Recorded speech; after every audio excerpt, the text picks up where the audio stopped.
നമസ്കാരം. കാണാതായ വിദ്യാർത്ഥിയുടെ മൃതദേഹം ദിവസങ്ങൾക്ക് ശേഷം ഇത്തിക്കരയാറ്റിൽ നിന്നും കണ്ടെത്തി. കല്ലുവാതുക്കൽ തുണ്ടുവിള വീട്ടിൽ രവി അംബിക ദമ്പതികളുടെ മകൻ അച്ചുവാണ് മരിച്ചത്. കുളിക്കുന്നതിനിടെ അച്ചു ആറ്റിൽ മുങ്ങിത്താഴുന്നത് സുഹൃത്തുക്കൾ കണ്ടെങ്കിലും ഇവർ പേടിച്ചത് പുറത്തു പറയാതിരിക്കുകയായിരുന്നു. 6 ദിവസത്തിന് ശേഷമാണ് മൃതദേഹം കണ്ടെത്തിയത്. കഴിഞ്ഞ 23-ന് അച്ചുവിനെ കാണാനില്ലെന്ന് ബന്ധുക്കൾ പാരിപ്പള്ളി പോലീസിൽ പരാതി നൽകിയിരുന്നു. കൂട്ടുകാരുമൊത്ത് ഇത്തിക്കരയാറ്റിൽ കല്ലുവാതുക്കൽ മണ്ണയത്ത് കുളിക്കാനിറങ്ങിയതാണ് അച്ചുവെന്ന് പോലീസ് പറയുന്നു. കുളിക്കുന്നതിനിടെ കയത്തിൽ അകപ്പെട്ടതോടെയാണ് 3 കുട്ടികളും ഭയന്ന് തിരികെ പോയി.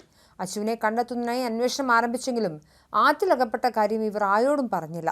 പോലീസ് ചോദിച്ചെങ്കിലും തങ്ങൾക്കൊപ്പം സമീപത്തെ ക്ഷേത്രത്തിൽ അയ്യപ്പൻ കഞ്ഞി കുടിക്കാനെത്തിയെന്നും പിന്നീട് കണ്ടില്ലെന്നുമാണ് മൊഴി നൽകിയിരുന്നത്. CCTV ദൃശ്യങ്ങൾ കേന്ദ്രീകരിച്ചും കൂട്ടുകാരുടെ മൊബൈൽ ഫോൺ കേന്ദ്രീകരിച്ചും പോലീസ് അന്വേഷണം നടത്തിയിരുന്നു.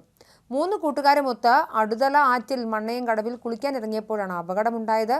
പേടിച്ചിട്ടാണ് ആരോടും പറയാതിരുന്നതെന്നും കൂട്ടുകാർ സമ്മതിച്ചു. അന്വേഷണം നടക്കുന്നതിനിടയിൽ കഴിഞ്ഞ ദിവസം കൂട്ടുകാർ തങ്ങളുടെ അധ്യാപകരോട് അച്ചുവുമൊത്ത് കളിക്കാൻ പോയ വിവരം വെളിപ്പെടുത്തി. ഈ വിവരം പ്രധാന അധ്യാപിക പാരിപ്പള്ളി പോലീസിൽ അറിയിച്ചിരുന്നു. തുടർന്ന് മണ്ണയം ഭാഗത്ത് ആറ്റിൽ നടത്തിയ പരിശോധനയിൽ മുളങ്കാടുകൾക്കിടയിൽ അച്ചുവിന്റെ മൃതദേഹം കണ്ടെത്തി. പരവൂരിൽ നിന്നുള്ള അഗ്നിരക്ഷാസേനയും സ്കൂബ ടീമും ചേർന്ന് മൃതദേഹം കരക്കെടുത്തു. പോലീസ് ഇൻക്വസ്റ്റ് തയ്യാറാക്കിയ ശേഷം മൃതദേഹ പരിശോധനയ്ക്കായി പാരിപ്പള്ളി മെഡിക്കൽ കോളേജ് മോർച്ചറിയിലേക്ക് മാറ്റി. പാരിപ്പള്ളി ഇൻസ്പെക്ടർ നിസാർ, സബ് ഇൻസ്പെക്ടർമാരായ നിധിൻ നളൻ തുടങ്ങിയവരുടെ നേതൃത്വത്തിലാണ് അന്വേഷണം നടന്നത്. സംഭവത്തിൽ പാരിപ്പള്ളി പോലീസ് കേസെടുത്തു.